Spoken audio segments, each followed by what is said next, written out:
다 같이 사도신경으로 우리의 신앙을 고백하며 새벽 예배를 하나님께 드리겠습니다.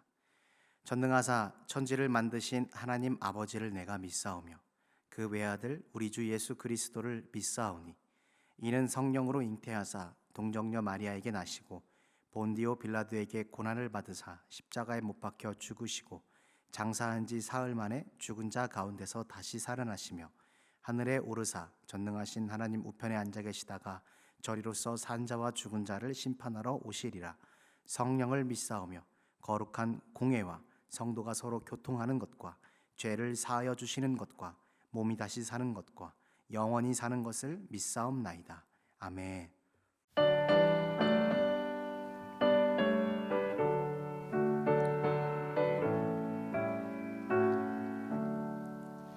크신 하나님의 사랑 말로 다 영영 못하는 저 높고 높은 별을 넘어 이 낮고 낮은 땅 위에 죄범한 영혼 구하려 그 아들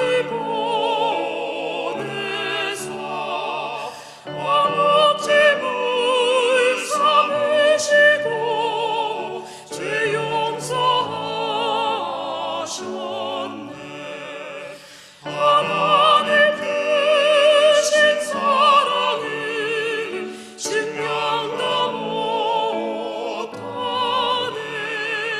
영원히 변치 않은 사랑 성도여 괴로운 시절 지나가고 땅 위에 영화 쇠할 때 주 믿지 않던 영혼들은 큰 소리 외쳐 울어도 주 믿는 성도들에게 큰 사랑 베푸사 우리의 죄 사했으니 그 은혜 잊을까. 하나님 크신 사랑은 증명도 못하네. 영원히 변치 않는 사랑 성도여 찬양하세. 하늘을 두루마리 삼고 바다를 먹물 삼아도 한없는 하나님의 사랑 더 길어 갈 수 없겠네. 하나님의 크신 사랑 그 어찌 닿았을까. 저 하늘 높이 사도 채우지 못하리. 하나님 크신 사랑을 증명도 못하네. 영원히 변치 않는 사랑 성도여 찬양하세. 오늘 우리에게 주시는 하나님의 말씀은 요한복음 6장 60절에서 71절의 말씀입니다. 제가 봉독하겠습니다. 제자 중 여럿이 듣고 말하되 이 말씀은 어렵도다 누가 들을 수 있느냐 한데 예수께서 스스로 제자들이 이 말씀에 대하여 수군거리는 줄 아시고 이르시되 이 말이 너희에게 걸림이 되느냐? 그러면 너희는 인자가 이전에 있던 곳으로 올라가는 것을 본다면 어떻게 하겠느냐? 살리는 것은 영이니 육은 무익하니라. 내가 너희에게 이른 말은 영이요 생명이라. 그러나 너희 중에 믿지 아니하는 자들이 있느니라 하시니 이는 예수께서 믿지 아니하는 자들이 누구며 자기를 팔 자가 누구인지 처음부터 아심이러라. 또 이르시되 그러므로 전에 너희에게 말하기를 내 아버지께서 오게 하여 주지 아니하시면 누구든지 내게 올 수 없다 하였노라 하시니라. 그때부터 그의 제자 중에서 많은 사람이 떠나가고 다시 그와 함께 다니지 아니하더라. 예수께서 12 제자에게 이르시되 너희도 가려느냐? 시몬 베드로가 대답하되 주여 영생의 말씀이 주께 있사오니 우리가 누구에게로 가오리이까? 우리가 주는 하나님의 거룩하신 자이신 줄 믿고 알았사옵나이다. 예수께서 대답하시되 내가 너희 12를 택하지 아니하였느냐? 그러나 너희 중에 한 사람은 마귀니라 하시니 이 말씀은 가롯 시몬의 아들 유다를 가리키심이라. 그는 12 중에 하나로 예수를 팔 자로라. 아멘. 함께할 예배와 드려진 예물을 위해 다 함께 기도하시겠습니다. 살아계신 하나님 아버지 감사합니다. 오늘 이곳에 모여 하나님의 이름을 높이고 함께 말씀을 나누게 하시니 감사합니다. 하나님, 새벽 가운데 오늘 우리가 하나님 앞에 드리는 우리의 기도 제목이 있습니다. 하나님 받아주시옵시고 주님의 선한 뜻 가운데 이루어 주시옵소서.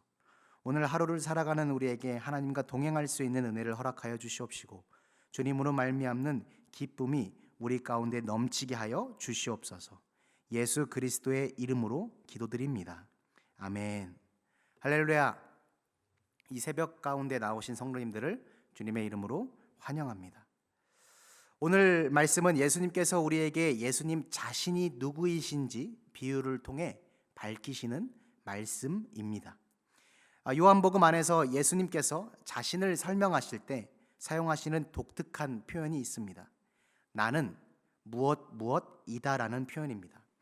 예수님께서 스스로 7가지의 비유로 자신을 선언하시게 되는데 오늘 말씀은 나는 생명의 떡이다라는 말씀을 예수님을 따르는 제자들과 또 다른 무리들에게 하고 계신 장면입니다.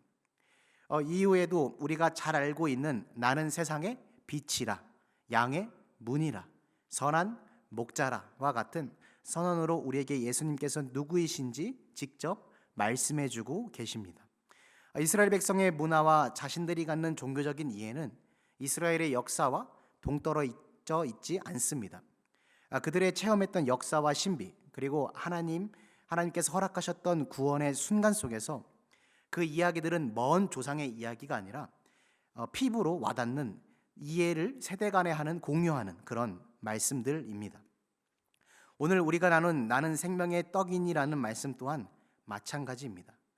예수님께서 앞서 요한복음 6장에서 보여주신 5,000명에게 떡과 물고기를 나누어 주신 오병이어의 사건은 예수님을 쫓는 이스라엘 백성들로 하여금 광야에서 만나를 주던 모세와 또 엘리사의 보리떡을 떠올릴 수가 있습니다.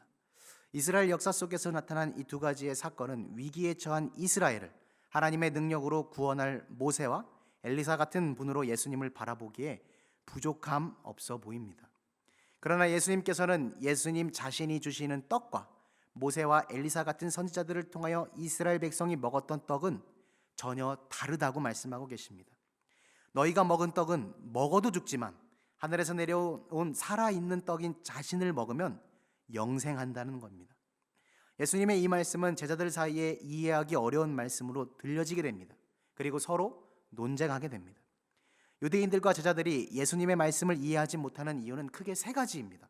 첫 번째, 예수님께서 자신의 살과 피를 먹어야 한다고 했지만 율법 가운데 피를 먹는 행위는 금지되어 있습니다. 두 번째, 하나님께서 허락하신 제사 가운데 사람으로 드리는 제사는 없습니다. 하나님이 정하신 양이나 염소나 소나 비둘기를 통한 제사는 있지만 사람으로 드리는 인신 공양은 없습니다. 율법을 따르는 유대인들이 예수님의 말씀을 듣고 이해하지 못하는 것은 당연해 보입니다. 또한 요한복음 6장이 말씀하고 싶은 것은 율법적인 이해에만 있지 않습니다. 이들은 예수님을 바라보는 큰 관점이 있었는데 자신들이 당하고 있는 고난과 압제를 과거의 모세와 엘리사처럼 하나님의 능력으로 해결해주고 다윗과 같이 이스라엘을 구원하여 줄 왕을 원하고 있던 것입니다. 지금 예수 그리스도를 주라고 부리는 우리와 당시의 말씀을 듣기 위해 예수님 앞에 모였던 사람들의 공통점이 있습니다. 바로 예수님을 왕으로 모시고 싶다는 것입니다. 예수님께서 왕이 된다는 것은 너무나 좋은 이야기입니다. 그분은 하나님의 아들이시며 또 우리를 위한 왕이 되셔서 그분이 통치하는 가운데 우리에게 형통함을 주시는 것은 매우 좋은 일입니다. 그러나 그 둘은 분명한 차이가 있습니다. 더 정확히는 예수님을 왕으로 모시려는 시선과 관점이 명확히 달라야 합니다. 그 다름은 분명하게 드러나게 되는데 바로 십자가입니다. 예수님께서 우리를 위해 죽으실 죽음과 다시 사실 부활을 이해하고 있어야 한다는 말입니다. 요한복음 6장 53절을 제가 한번 읽어보도록 하겠습니다. 예수께서 이르시되 내가 진실로 진실로 너희에게 이르노니 인자의 살을 먹지 아니하고 인자의 피를 마시지 아니하면 너희 속에 생명이 없느니라. 예수님께서 하시는 모든 말씀은 십자가 없이는 이해할 수 없습니다. 십자가가 빠진다면 예수님이 말씀하시는 생명을 우리는 주님께서 하시는 말씀이 진리일지라도 우리의 귀는 깨닫지 못하고 내게는 걸림이 되는 말뿐입니다. 그리고 십자가를 통해 바라보지 않고 내가 나의 눈으로 바라본 예수 그리스도는 결국 나와 전혀 관계없는 분으로 보이게 됩니다. 사람의 기대와는 다르게 주님이 허무하게 십자가 가운데서 죽으시기 때문입니다. 예수님께서 예수님 자신의 살과 피를 먹지 않으면 그 속에 영생이 없다는 말들로 유대인들은 혼돈하기 시작합니다. 앞서 말씀드린 것처럼 유대인은 피를 마실 수 없습니다. 두 번째, 사람을 죽이는 제사는 있을 수 없는 것입니다. 세 번째, 많은 사람을 기적으로 먹이고 병을 고치시며 우리를 압제로부터 자유롭게 할 예수님으로 밖에는 바라볼 수 없는데 그들에게 있어 예수님은 허무맹랑한 이야기들과 그들의 배고픔과 정치적인 갈망을 해소할 수단으로 이해하였기 때문에 제자들은 예수님의 말씀을 이해하지 못하고 예수님 자신이 누구인지 이야기하는 말씀과 자신들의 생각이 충돌하여 예수님의 말씀을 따르지 못하고 떠나게 됩니다. 예수님을 따르는 우리를 기독교 혹은 그리스도교라고 이야기합니다. 영어로는 크리스찬이라고 합니다. 이름에서 그 중요성이 드러나듯이 우리에게 있어 예수님은 빼어놓을 수 없는 분입니다. 주님께서 하나님 보좌 우편으로 가시기 전에 우리에게 부탁하신 것들이 있습니다. 세례를 베풀고 예수님의 말씀을 전하라는 명령입니다. 이것을 우리는 지상대명령이라는 그 듣기만 해도 가슴이 웅장해지는 단어로 우리는 표현합니다. 또 우리의 사명이며 예수 그리스도를 믿는 우리의 비전이기도 합니다. 예수님을 모르는 사람을 전도하는 이유는 단지 예수님의 명령만 있었다면 전하는 자는 그 할 도리만 하면 됩니다. 예수 그리스도를 전하기만 하면 된다는 겁니다. 마치 니느웨에 간 요나처럼 마지못해 하나님께 등 떠밀려 회개를 선포한 일처럼 말입니다. 한국교회는 전도의 큰 사명을 가지고 예수님을 전하고 부흥이라는 단어까지 얻게 됩니다. 기독교조사와 남겨진 자료들로 볼 때 이 시절을 경험하지 못한 제가 봐도 그 위험은 대단했고 하나님의 역사하심이 아니라면 이러한 일들은 일어날 수 없다고 생각합니다. 한국교회가 걸어온 모든 역사를 부정적으로만 생각하는 사람들이 전도와 부흥을 폄하하지만 그것은 큰 우를 범하고 있음이 틀림없습니다. 오늘 우리가 나눈 말씀과도 같이 우리가 전해야 하는 복음, 더 정확히는 예수님은 사람의 영원한 생명인 영생에 관련하여 또 그것을 주실 수 있는 분이기 때문입니다. 최근 1년 동안 저의 직분에 맞게 저는 믿지 않는 사람들을 전도하기 위해 제 스스로 애쓰는 한 해를 보냈습니다. 때로는 말로 예수님을 설명하고 때로는 예수님이 하셨던 말씀처럼 그냥 교회에 나오게 하기 위해 Come and see, 와서 보라 라고 선포하기도 했습니다. 그리고 이 마음으로 기도했습니다. 내가 예수 그리스도로 말미암아 지금 누리고 있는 이 생명, 나를 생명의 떡으로 채우신 예수님이 너무 좋아서 누군가가 함께 참여하기를 원하는 마음으로 말입니다. 전도를 할 때는 교회 나와보세요 라는 말로 전도하지만 내면 속에는 주여 이렇게 외치게 됩니다. 성령님, 저 사람의 마음을 움직여 주시옵소서. 주님, 그를 생명의 길로 인도하여 주시옵소서. 그리고 전도한 사람이 교회에 첫 발을 내딛게 되면 또다시 그를 위해 기도합니다. 주님은 그의 마음에 임재하셔서 예수님을 깨닫게 하시고 예수님을 믿게 하시고 예수님을 입술로 시인하게 하여 주시옵소서. 성령께서 내 안에 함께 하셔서 예수 그리스도를 주인으로 모시는 사람이라면 이 성경의 말씀을 깊이 있게 이해할 수 있을 것입니다. 로마서 10장 9절입니다. 사람이 마음으로 믿어 의에 이르고 입으로 시인하여 구원에 이르느니라. 예수 그리스도를 마음으로 믿어 의에 이르고 입으로 시인하여 구원에 이른 사람이라면 알고 있습니다. 예수를 믿는다는 것이 무엇인지 말입니다. 예수님께서 생명의 떡이라는 사실과 예수님의 살과 피를 먹고 마시는 것이 내게는 더 이상 꺼리낌이 없다는 사실을 우리는 이 마음 가운데 성령님께서 주시는 마음으로 알 수 있습니다. 도무지 사람의 말로 예수님을 전한다고 할지라도 하나님께서 내 마음속에 깨닫게 하시는 십자가를 주시지 않는다면 예수를 믿는다는 것, 오늘 말씀과 같이 그의 살을 먹고 피를 마신다는 것을 우리는 이해할 수 없습니다. 그리고 내가 어떻게 예수님을 믿게 되었는지, 하나님이 나를 어떻게 예수님께로 인도하셨는지, 내 안에 성령께서 이해할 수 없었던 예수님에 대한 진리를 깨우치게 하셨는지 알고 있는 우리가 믿지 않는 자들을 위하여 이렇게 기도합니다. 주님, 나와 같이 그도 만나 주시옵소서. 함께 참여하게 하여 주시옵소서. 예수 그리스도를 따른다는 것은 예수님의 이름을 알기만 하는 것에서 그치면 안 됩니다. 그에게 나올 것들을 계산하며 뒤쫓는 게 아닙니다. 나의 마음과 생각을 주님께 맞추는 것입니다. 내가 예수님이 주시는 십자가에 참여하는 것입니다. 하나님의 은혜 가운데 예수 그리스도 안에 참여한 자들은 저 십자가를 통해 나를 위해 흘리신 피, 나를 위해 찢기신 살이 단순한 죽음이 아님을 알게 됩니다. 소망 없는 죽음이 아니라 이제 예수님의 살과 피가 내게는 없어서는 안 된다는 사실을 발견하게 되는 겁니다. 이 진리 가운데로 들어가야 합니다.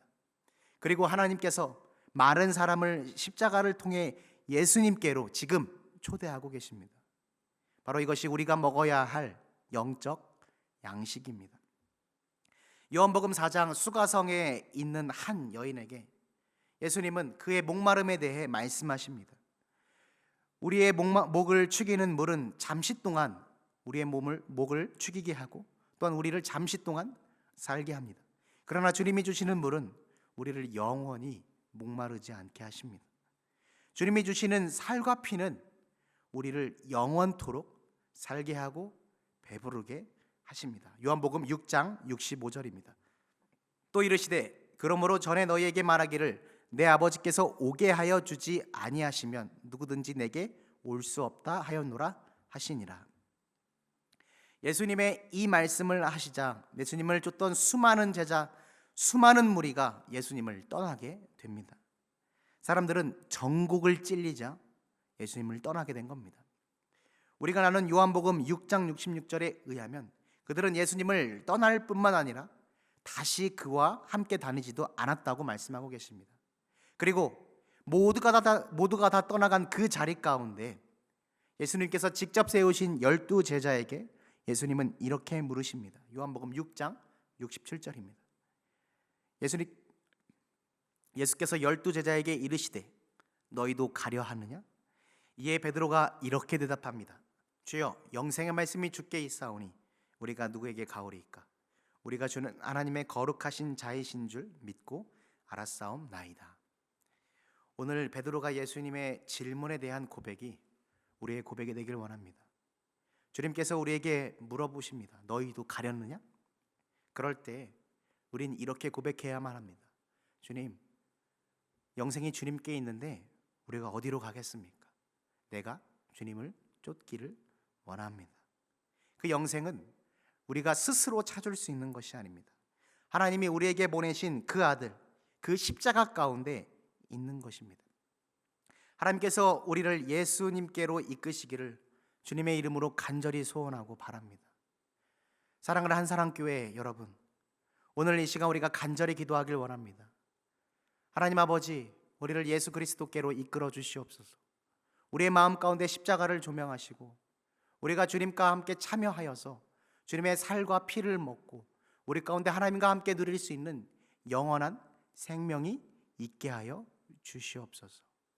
오늘 이 시간 우리의 부르짖음이 주님 가운데 주님 앞에 상달되기를 주님의 이름으로 소원합니다. 이 시간 주님이 알려주신 기도로 예배를 마치겠습니다. 하늘에 계신 우리 아버지여, 이름이 거룩히 여김을 받으시오며 나라가 임하시오며 뜻이 하늘에서 이루어진 것 같이 땅에서도 이루어지이다. 오늘 우리에게 일용할 양식을 주시옵고 우리가 우리에게 죄 지은 자를 사하여 준 것 같이 우리 죄를 사하여 주시옵고 우리를 시험에 들게 하지 마시옵고 다만 악에서 구하시옵소서. 나라와 권세와 영광이 아버지께 영원히 있사옵나이다. 아멘.